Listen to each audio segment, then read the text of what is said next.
Jim Carrey is finally revealing Hollywood's darkest secrets and how files are working with Diddy to abuse minors.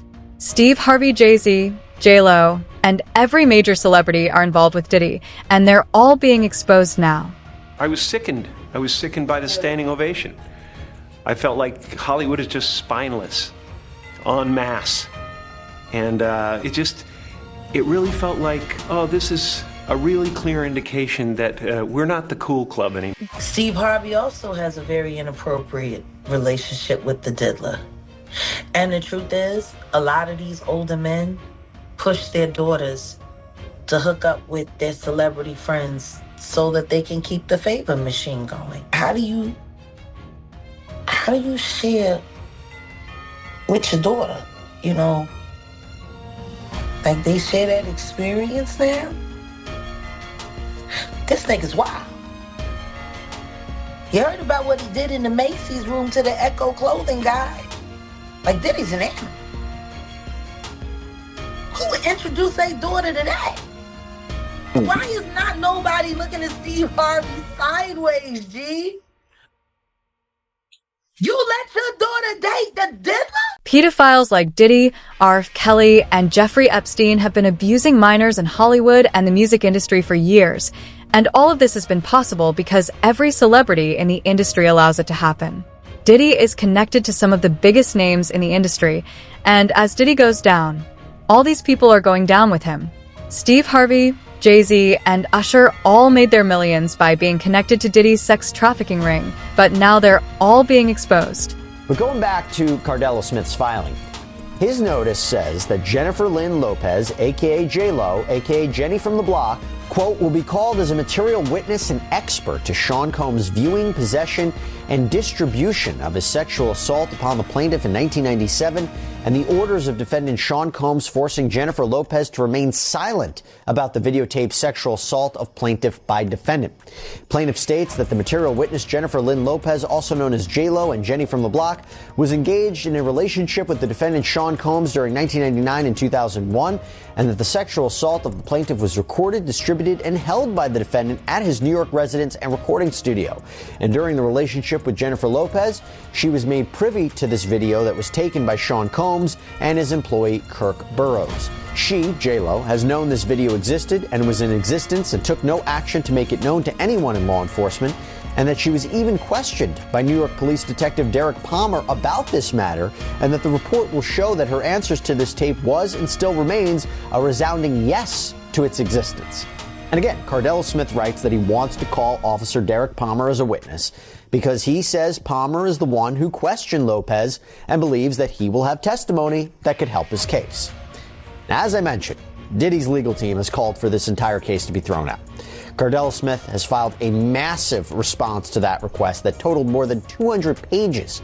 Probably half of it was just straight up copies of case law that seems to support his arguments, word for word. It's something out of like a legal textbook. There's so much to slog through, but I kind of want to give you some of the highlights. So first, in addition to the claims of rape and a cover-up, Cardell Smith also claims and alleges that Combs was violent towards his loved ones. At times, Cardell Smith addresses alleged threats against his family.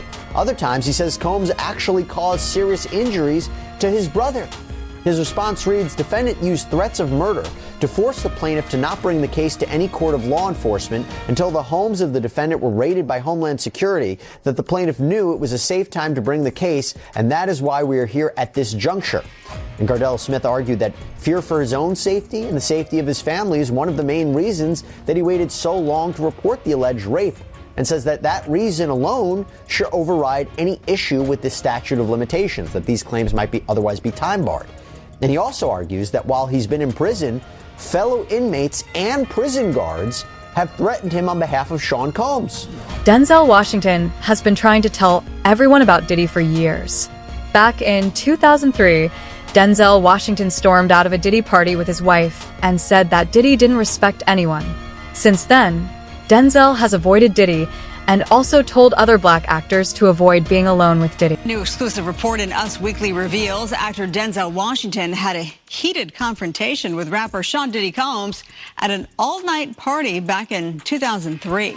Washington reportedly abruptly left with his wife, telling Diddy, quote, "You don't respect anyone.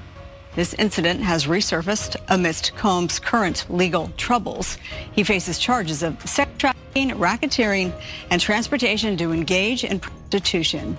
Combs has pleaded not guilty. It's so funny because Denzel always told me, we'd be at the parties, he said, you leave 30 minutes for the devil get there. Okay? And when he would say that, I will always remember that Denzel would leave the parties early. And I follow Denzel out. I'm out. You see what I'm saying? Because when you leave 30 minutes for the devil get there, there's nothing wrong with going to the parties. Even Christ party with the sinners. You know what I mean? But when you leave 30 minutes for the devil get there, you know, you able to have your integrity. I meant off screen. It's not what you do on screen. What you do off screen is more important. You know, I've never, ever had to sell my body sexually for any roles. God covered me. And never have any studio head came on to me sexually or you know, I know that happens in the industry. Never had that happen to me. When I... Y'all, look who it is on the Steve Harvey show. Ooh. Y'all know each other like that? Mr. Snoop Dogg, did you hear what's going on right now? This is East Coast, West Coast, Freako. House being raided. Look at that. Steve tried to warn you. It's not going to end well. P. Diddy, Puff Daddy, Love, Sean Combs, Sean Diddy Combs, Cocoa Puff, anything, whatever. Steve Harvey is one of the celebrities who has allegedly been brought up in connection to Diddy. Old footage of Diddy allegedly dating Steve Harvey's stepdaughter Lori Harvey when she was 22 has also come forward.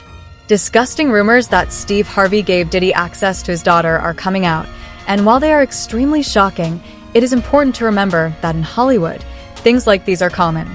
TMZ Family Therapy presents Diddy Issues, starring Daddy Diddy, Diddy's son, and Daddy Diddy's lady. Didn't Diddy's son date her? Yes! That cannot be true. Sounds like someone's got Diddy issues.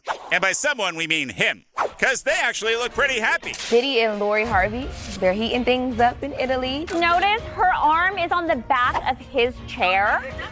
Shocking! For some reason. But yes, Diddy's now getting super cozy with Steve Harvey's daughter, who Diddy's son, Justin Combs, used to hang out with. I don't think that her and Justin were even that serious. They were just out in the club a couple times. I think it's more interesting that Steve Harvey's there. Survey says the number one most interesting thing about this photo is Diddy and his son are Eskimo brothers.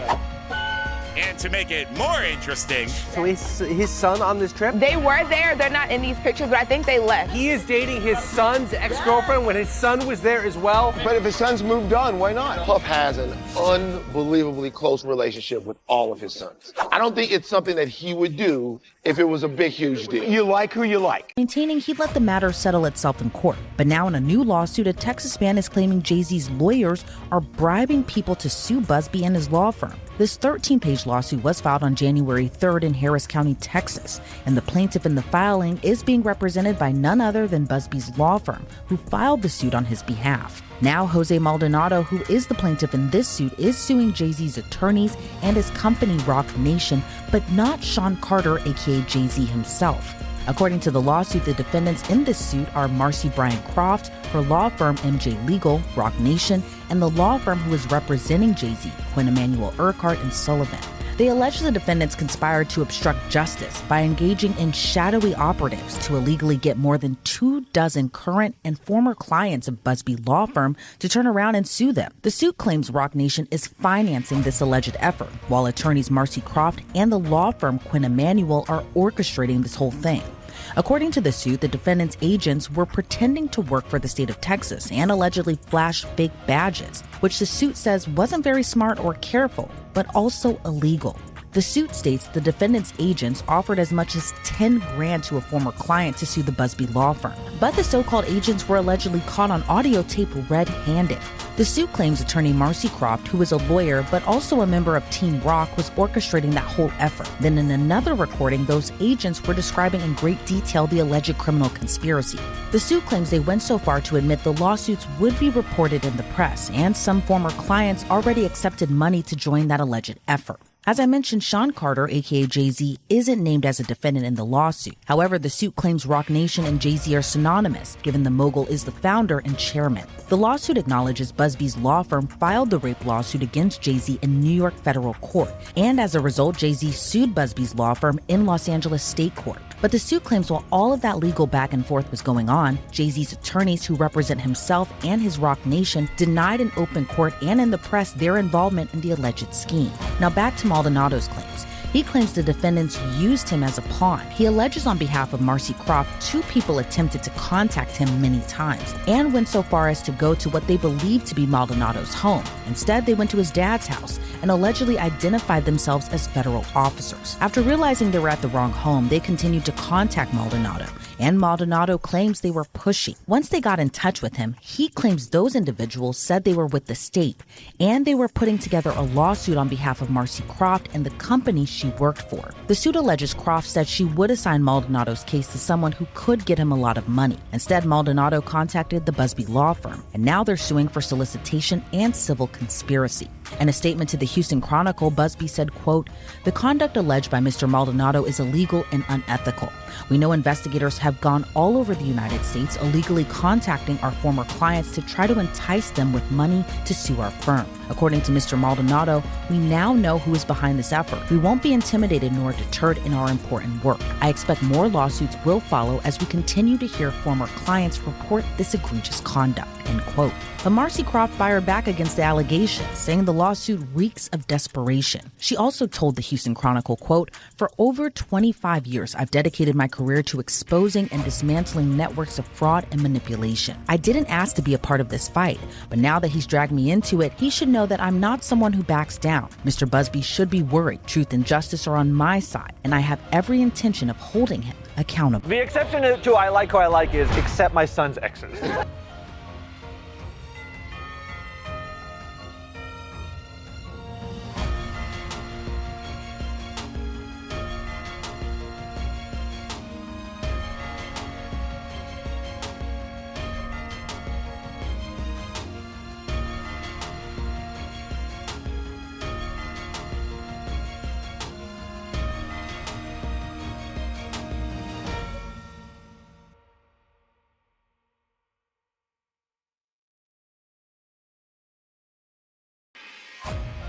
So that's that. Now, as far as Jay-Z's concerned, this can really go one of two ways. This might be an isolated one-off case that he has to defend, or potentially it could be a Me Too type situation where other victims come forward. Obviously, we saw that with Diddy and Cassie Ventura. So the coming days and weeks are really going to be telling. And Tony Busby says he has more than 100, maybe up to 300 victims he's representing. So it's going to be interesting to see if any of them also name Jay-Z. And Nima, if such a high-profile name like Jay-Z has come out, could more celebrity names be tied to these lawsuits? What do you think we can expect? No question. This may just be the first celebrity domino, and Jay-Z was unmasked as celebrity A, but let's not forget there's a celebrity B in that same lawsuit that allegedly witnessed the sexual assault, a female celebrity. And there was someone who went on CNN earlier this week and said that his sexual assault was witnessed by another celebrity as well. So I think we're going to see more celebrity names identified very soon. All right, Nima Rani, thank you so much for joining us. As you said, this is one that has entered the court of public opinion. It's nice to have your actual legal advice.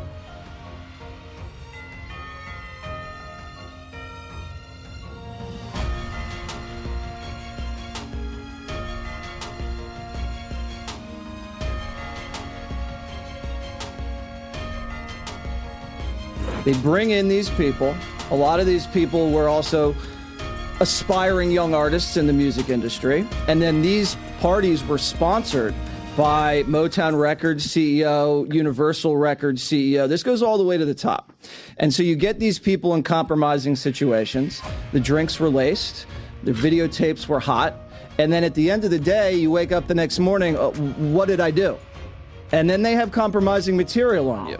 And then they can guide your career. They could kill your career, but they got you. And it wasn't just people in the music business. As you said, there were athletes, there were celebrities, there were politicians, people from the royal family.